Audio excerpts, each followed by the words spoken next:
दोस्तों क्या आप जानते हैं कि भारत में सिल्वर सिटी किस शहर को कहा जाता है? एशिया का दूसरा सबसे बड़ा ट्रेड फेयर कहाँ लगता है और वो कौन सा शहर है जिसे दही बड़ा आलू दम जैसी लजीज डिश के लिए पहचाना जाता है? कोलकाता के बाद किस शहर में सबसे ज्यादा धूमधाम से दुर्गा पूजा का जश्न होता है? इस शहर को मिलेनियम, सिल्वर सिटी जैसे कई नामों से जाना जाता है। ये वही शहर है जो किसी जमाने में उड़ीसा राज्य की राजधानी हुआ करता था। इस शहर ने कई डायनेस्टीज को बनते और बिगड़ते हुए देखा है। हम बात कर रहे हैं महानदी और कथा जोड़ी नदियों के संग से बने एक उपजाऊ डेल्टा पर स्थित कटक शहर की। तो चलिए फिर देरी न करते हुए जानते हैं कटक शहर को थोड़ा करीब से। दोस्तों कटक संस्कृत शब्द कटका से लिया गया है जिसका मतलब होता है किला, क्योंकि कटक महानदी के किनारे स्थित बारावती किले के चारों ओर बसा हुआ है, इसलिए इसका नाम इसी किले से इंस्पायर है। कटक उड़ीसा का दूसरा सबसे बड़ा शहर है जो कभी उड़ीसा की कैपिटल सिटी हुआ करता था। 192.5 वर्ग किलोमीटर के कुल क्षेत्रफल में फैला कटक कुल 7,76,000 लोगों का घर है, जहाँ की पॉपुलेशन ग्रोथ रेट 1.70% की है। करीब 89% लोग शहर में देवी देवताओं को पूजते हैं और हिंदू धर्म की हर परंपरा का पालन करते हैं। वहीं 8.23% लोग इस्लाम से जुड़े हुए हैं, जबकि 1.36% लोग जीसस गॉड पर विश्वास रखते हैं और करीब 0.12% लोग सिख धर्म में ध्यान लगाते हैं और गुरु की सेवा में ही विश्वास रखते हैं। शहर में अलग अलग धर्मों से जुड़े लोग रहते हैं। इसके बाद भी ये एक शांत शहर है जिसे भाईचारे का शहर भी कहा जाता है, क्योंकि सभी लोग यहाँ पर मिलजुल कर आपसी सौहार्द के साथ रहते हैं। उड़िया भाषा दोस्तों उड़ीसा की ऑफिशियल लैंग्वेज है, जो पूरे उड़ीसा सहित कटक में भी सबसे ज्यादा बोली जाती है। इस भाषा में आपको बंगाली, बिहारी और झारखंडी भाषाओं का हल्का सा टच फील होगा, क्योंकि पश्चिम बंगाल के करीब होने के चलते उड़ीसा की भाषा पर बंगाली, बिहारी जैसी भाषाओं का काफी इफेक्ट पड़ा है। इसी में झारखंडी भाषा भी शामिल है। उड़िया साहित्य की जड़ें आज या कल से नहीं बल्कि 13वीं शताब्दी से अपने आप को मजबूती से फैलाए आ रही हैं। दोस्तों आज कटक की सूरत पूरी तरह से बदल चुकी है और कहीं न कहीं इसकी शुरुआत प्राचीन समय से ही हो गई थी, जब मराठाओं ने कटक को एक वाणिज्यिक शहर के रूप में देखा और यहाँ बिजनेस को आगे बढ़ाया। बाद में अंग्रेजों की नजर में भी ये शहर आया। इस तरह कटक ने मुगलों से लेकर मराठाओं तक, अंग्रेजों से लेकर लोकतंत्र तक हर संस्कृति शासन को बनते और बिगड़ते हुए देखा।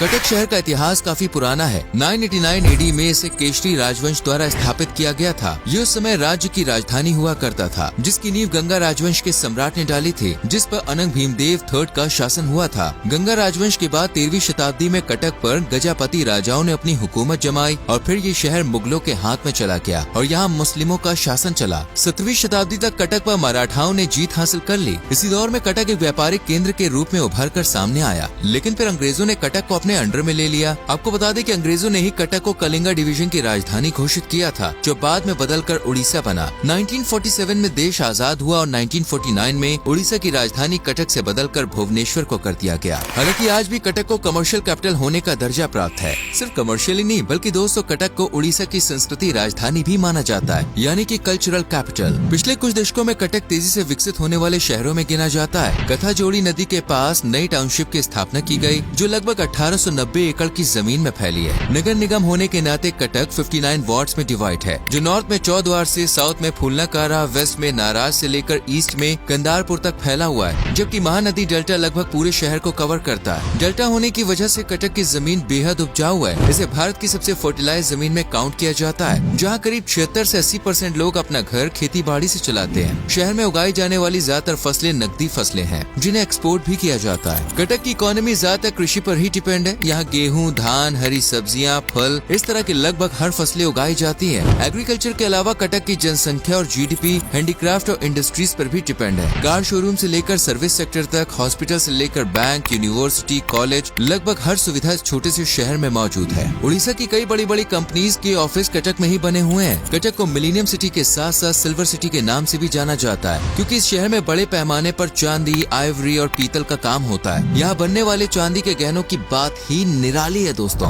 मिली जुली आबादी वाले कटक में लोग भले ही अलग अलग धर्मों से जुड़े हुए हैं, लेकिन यहाँ के त्योहारों में, सुख दुख, हर मुसीबत में आपको पूरा कटक एक सुर में बात करते हुए नजर आ जाएगा बॉस, क्योंकि शहर में धर्म मजहब को नहीं बल्कि इंसानियत को प्रायोरिटी दी जाती है। यही कारण है कि विविधता में एकता की मिसाल पेश करता है कटक। मॉडर्न जमाने की मॉडर्न सोचो या पुरानी परंपराओं का ठीकरा, कटक हर चीज को बखूबी संभालता है। कटक में बुजुर्गों की परंपराओं को माना जाता है तो नए जमाने की पीढ़ी की बात का मान भी रखा जाता है और महिलाओं को भी अपनी बात रखने की पूरी आजादी दी जाती है। संस्कृति से हट के तेजी से भाग रही दुनिया से तालमेल बिठाने के लिए कटक के लोग अपने बच्चों को पूरी एजुकेशन दिलाते हैं, जिसका अंदाजा आप 90.94% को छू चुकी लिटरेसी रेट से ही लगा सकते हैं, जिसमें मेल्स का परसेंटेज 93.69% का है, तो वही महिलाओं का 87.98% का है। कटक की तंग गलियों के चलते और कुछ चौड़ी कुछ संकरी सड़कों के चलते इस शहर को 52 बाजार 53 गली का नाम मिला है, जिसका मतलब होता है 53 सड़कों वाला 52 बाजार। कई महान हस्तियां, नामी लोग का ताल्लुक इस छोटे से शहर से है, जिनमें मधुसूदन दास, अक्षय मोहंती,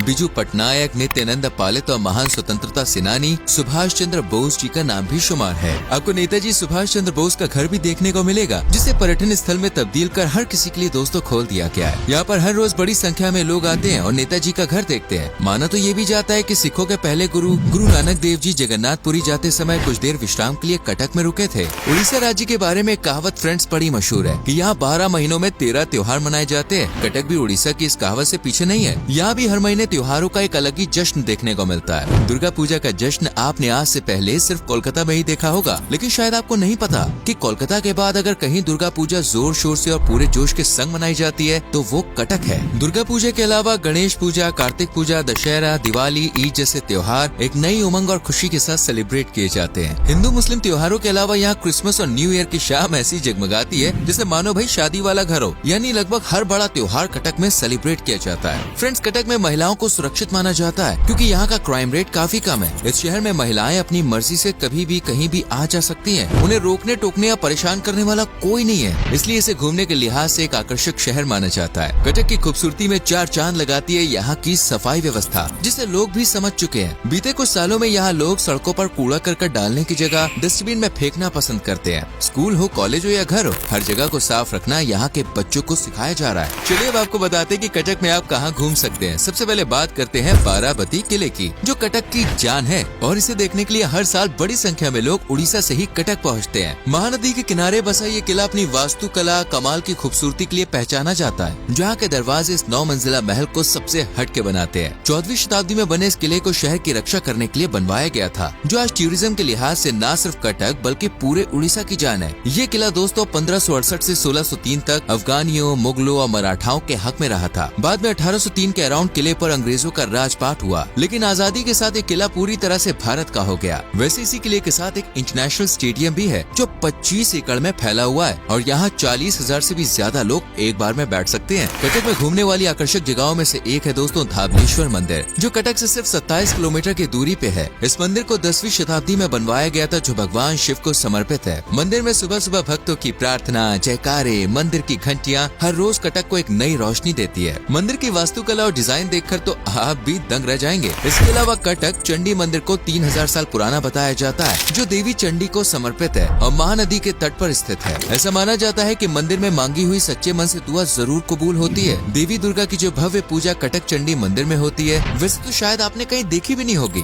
आपको बता दें, कटक में देवी कटक को ही चंडी के नाम से भी जाना जाता है, इसलिए इस मंदिर का नाम कटक चंडी मंदिर पड़ा है। दोस्तों, मंदिरों के इस नगरी में मस्जिदों का भी बोलबाला है, जो मुस्लिमों की इबादत का केंद्र है। इन्हीं मस्जिदों में से एक है कदमे रसूल मॉस्क, जिसकी अद्भुत वास्तुकला दूर दूर से आने वाले पर्यटकों को हैरान कर देती है। कदमे रसूल बाकी मस्जिदों से बेहद अलग है और यूनिक है। ये एक बड़ा परिसर है जिसके अंदर 3 छोटी छोटी मस्जिदें मौजूद हैं। इसके अलावा आप कटक में परमहंसनाथ मंदिर, धाबलेश्वर तट वगैरह का भी मजा ले सकते हैं। लेकिन याद रहे, कटक के लोग अपने धर्म और आस्था से बड़ा प्यार करते हैं, इसलिए ऐसी कोई भी गलती मत कीजिएगा कि उनकी आस्था को चोट पहुंचे। वरना कटक के लोग जितने मिलनसार है ना बॉस, उतने ही गुस्सैल भी हैं। भाई, अगर आप कटक जाते हैं और दही बड़ा आलू दम नहीं चखते हैं तो ये यात्रा अधूरी मानी जाती है, क्योंकि शहर के लोग की एक ही फेवरेट चीज है और वो है दही बड़ा आलू दम। उड़िया का खाना वेजिटेरियन और नॉन वेजिटेरियन दोनों टच रखता है। शाकाहारियों के लिए जहाँ आलू दम, चाट और दही बड़ा फेमस है, वहीं नॉन वेजिटेरियन लोगों के लिए mutton curry, chilli fish fry, fish curry और कबाब डाइनिंग टेबल पर सजाया जाता है। और हर तरह के खाने के बाद मुंह को मिठास से भर देता है यहाँ का रसगुल्ला। जी हाँ, दुनिया के सबसे लजीज रसगुल्ले अगर आप चखना चाहते हैं ना, तो कटक से 12 किलोमीटर दूर एक पहाड़ी पे चढ़ के जाना होगा, जहाँ रसगुल्ले लाजवाब मिलते हैं, जिन्हें विदेशों तक एक्सपोर्ट किया जाता है। कटक शहर की दूरी राज्य की राजधानी यानी भुवनेश्वर से 26 किलोमीटर है, जबकि देश की कैपिटल सिटी न्यू दिल्ली से लगभग 1764 किलोमीटर है। शहर में एयरपोर्ट तो नहीं है, लेकिन इसका सबसे नजदीकी एयरपोर्ट है भुवनेश्वर में स्थित बिजू पटनायक इंटरनेशनल एयरपोर्ट। यहाँ से भारत सहित विदेशों के लिए भी कई उड़ानें भरती है। तो अगर आप कटक का दीदार करना चाहते हैं और आपकी पहली पसंद प्लेन है, तो ये एयरपोर्ट आपके काम आ सकता है। वहीं ट्रेन की बात करें तो चेन्नई और कोलकाता के लिए कटक से कई सुपरफास्ट ट्रेन जाती हैं। वहीं नेशनल हाईवे नंबर 55 इस शहर को कई बड़े बड़े शहरों से कनेक्ट करता है। बाकी आप टैक्सी, बस या प्राइवेट व्हीकल के जरिए यहाँ पे आसानी से पहुँच सकते हैं। दोस्तों, अगर मौका मिले तो भाई कटक की सैर जरूर कीजिएगा। यकीन मानिए, ये शहर बेहद ही आकर्षक और खूबसूरत है। वैसे आपको इस शहर से जुड़ी कौन सी बात सबसे ज्यादा पसंद आई? और आप में से अगर कोई कटक या फिर उड़ीसा से, तो हमें कमेंट में बताइए जरूर, हम इंतजार करेंगे। वीडियो पसंद आई हो तो लाइक करें, शेयर करें।